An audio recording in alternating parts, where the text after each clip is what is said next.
So I'm going to show you guys how to set up a straight ankle lock and also how to counter one. Now, anytime I want to set one up, the first thing I want to do is take my opponent's arm and pull it across their center line and pin it to his hips. Now, this is going to allow me to start driving into him, and it's going to allow me to step my leg up. Now, I always want to step up with the leg that's on the same side of the arm I'm trapping. I never want to step up with the opposite leg, or he's going to get an underhook, and then I'm going to have to deal with this whole situation. So again, you're going to pull your opponent's arm across their center line. You're going to pin it to their hips as you step up. As you step up, you're going to make sure you're stepping to around 11:30, 12 o'clock. Then you want to start applying pressure by rotating your torso the opposite direction, and you want to make sure you pinch your opponent's leg with your thigh and your elbow. Then you're going to take your opposite hand and you're going to start driving their knee down to the mat. This is normally going to break open their guard, and since you're applying pressure to this leg with your thigh and elbow, it's going to trap his leg. Then you're going to replace your elbow with this hand, and you're going to start reaching underneath like so, and you're going to fall down to your side, making sure that you put your heel on his hip, and you're going to hook underneath this leg.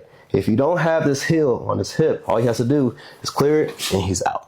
It's very important that when you reach back, you want to make sure that you're reaching at an angle. You want to take the blade of your forearm and you want to make sure it's slicing into his Achilles tendon. In order to do that, your arm has to be at an angle. What a lot of people do is they'll make this big old circle around the lower portion of his ankle, and they'll start trying to do this to finish. Does that feel like that's going to get a submission? No. But the moment I do this, I bite down, it's a whole different game. Right? Yeah. What'd you tap? I tapped myself. I didn't feel it.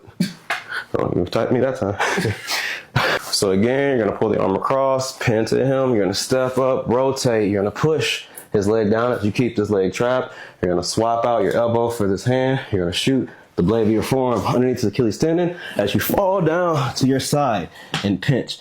Now, when you go down to your side, you want to make sure the blade of your forearm is in his Achilles tendon again by rotating your thumb up, just like so.